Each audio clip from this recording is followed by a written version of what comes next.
Informasi terupdate hari ini, wadidaw.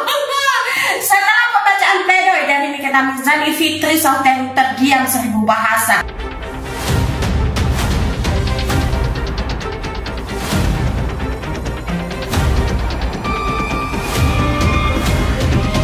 Sidang pembacaan pledoi Nikita Mirzani di Pengadilan Negeri Jakarta Selatan pada Kamis, 16 Oktober 2025, jadi sorotan besar. Tapi bukan karena siapa Nikita, melainkan karena banyak hal di kasus ini yang terasa janggal. Tim kuasa hukumnya menyebut dakwaan jaksa tidak sesuai dengan fakta di persidangan. Jaksa menuduh Nikita menyerang kredibilitas korban sampai ke produk yang ia miliki. Padahal produk itu milik perusahaan, bukan milik pribadi. Dalam hukum, itu dua hal yang berbeda. Kalau subjek hukumnya saja tidak jelas, bagaimana bisa ada kepastian hukum? Karena yang harus jelas dulu adalah siapa yang benar-benar dirugikan.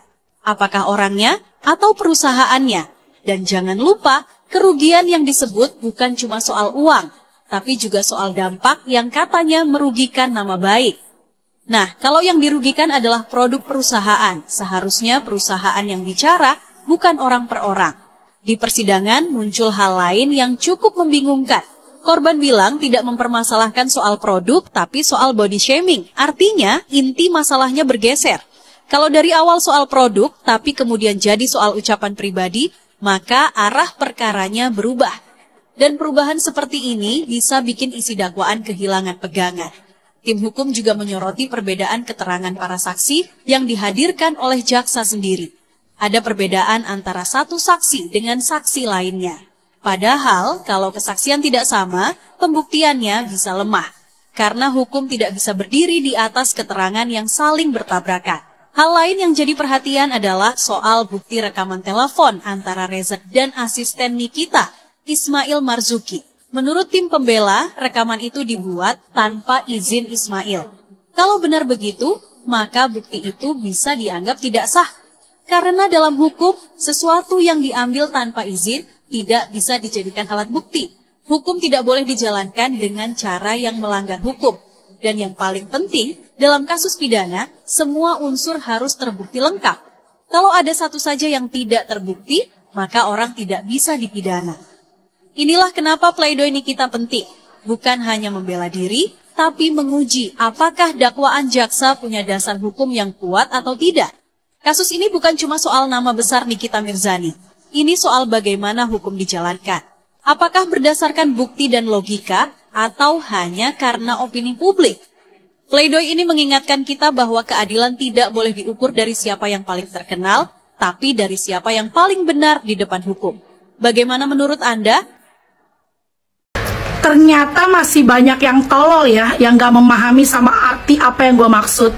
Semua menyalahkan, gak ada sangkut pautnya sama Bapak Prabowo. Bapak Prabowo gak mungkin ngurusin yang kayak gitu. Masalah receh. Emang kelihatannya skincare itu masalah receh, tapi justru dari sini makin terlihat jelas gimana hukum di negeri ini. Kelihatan banget bobroknya.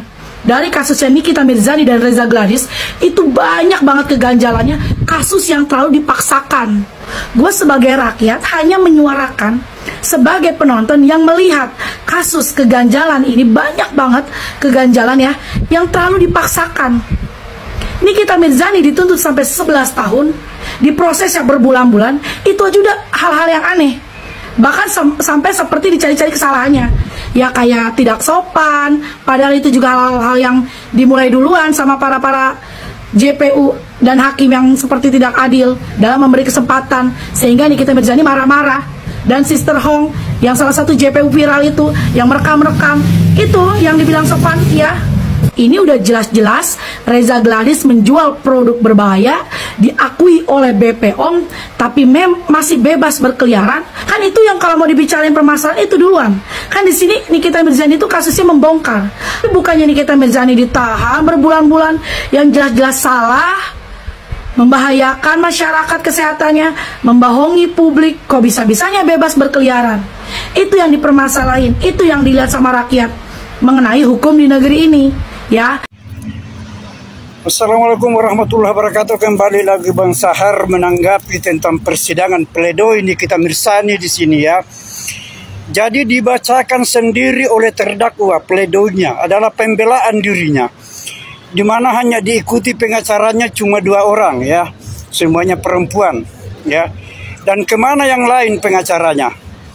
Ya, pledoi dibacakan sendiri oleh Nikita Mirzani dengan suara nurani ya, bahwa mengatakan bahwa sendiri mengatakan bahwa dia tidak bersalah di dalam hal ini. Jadi perlunya saudara-saudara bahwa Nikita Mirzani akan pulang sebentar lagi tentang Nikita Mirzani ini. Jadi Bang Sahar di sini kembali memberikan sebuah pendapat bahwa sidang pledoi ini akan terjawab dengan baik, di mana persidangan tersebut mengatakan bahwa Nikita Mirzani dirinya sendiri yang membacakan tentang pembelaan untuk dirinya sendiri. Jadi sesuai dengan hati nurani di sini. Jadi Bang Sahar selalu mendukung dan memberikan sebuah motivasi untuk bisa di dalam proses hukum ini Nikita Mirzani akan pulang, gitu.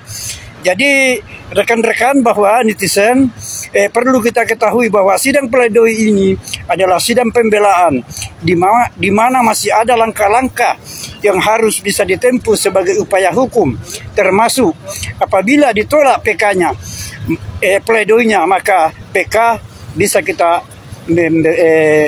selanjutnya di dalam hal ini bisa kita mengajukan sebuah peninjauan kembali. Jadi masih ada langkah-langkah yang harus ditempuh oleh proses Nikita Mirzani ini untuk membebaskan secara lepas.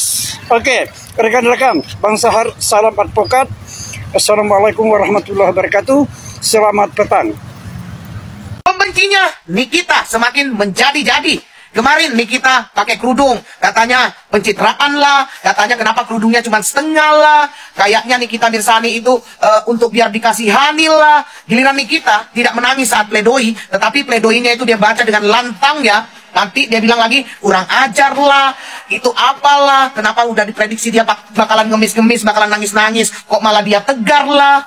Kemarin pakai jaket, katanya pinjaman lah. Tahu nggak, pembenci-pembencinya Nikita itu ya, kayaknya lebih perhatian deh daripada fans-fansnya Nikita, pendukung-pendukungnya Nikita. Karena kenapa? Karena dia itu sedetail itu dia memperhatikan Nikita gitu. Saking apa namanya ya, hidupnya itu dia dedikasikan untuk memperhatiin Nikita gitu. Bicarain Nikita terus, ndak pagi, ndak siang, ndak subuh.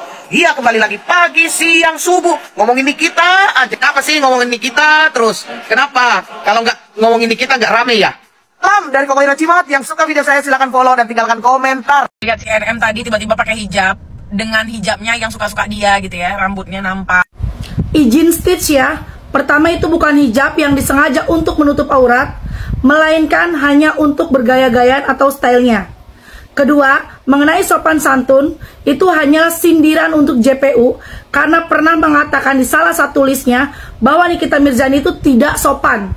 Padahal kita semua tahu bahwa yang mulai duluan adalah JPU yang sering memotong pembicaraan, juga merekam-rekam. Bahkan sampai pernah viral banget loh soal yang merekam-rekam terdakwa itu. Sampai sini paham kan? Jadi itu hanyalah sindiran kan Nikita Mirzani. Udahlah, nggak usah ikut-ikutan cari-cari kesalahan. Fokus aja sama apa yang dipermasalahkan. Nggak perlu ikut-ikut cari-cari kesalahan yang memperkeruh suasana. BTW yakin banget Nikita Mirzani masuk penjara. Sampai bilang nggak sedikit merubah apapun. Yang punya hukum kah? Informasi terupdate hari ini, wadidaw. Setelah pembacaan pledoi dari Nikita Mirzani, Fitri Sohteng terdiam 1000 bahasa. Tidak mengklarifikasi apapun, baik dari OOTD-nya Nikita Mirzani ataupun statementnya Nikita Mirzani. Ada apa ini? Apakah ini pertanda bahwa Fitri Sohteng sudah mundur dari huru-hara, atau Fitri Sohteng sedang mempersiapkan sesuatu ke depannya? Ya, insting Miss Gosip sih mengatakan bahwa Fitri Sohteng dulu sedang menyiapkan pelaporan. Jadi sibuk katanya ya guys, sibuk dengan pemarkusannya. Waduh, targetnya berapa M kasus ke depannya ini kakak?